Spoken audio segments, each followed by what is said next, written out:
ASAP Plumbing installing a new lift station.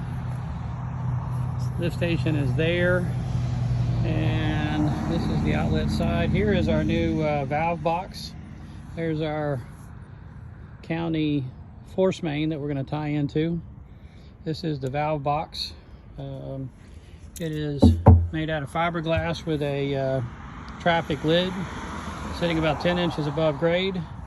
We have a shut-off, and a overflow if we need to have a bypass.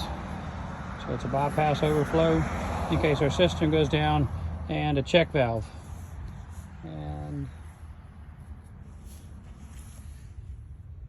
there, and again you can see how it started up by the house about 220 feet later, and we're pretty much ready to get it inspected by the engineering department for St. Johns County, and we're about ready to get it inspected by St. Johns County's building department.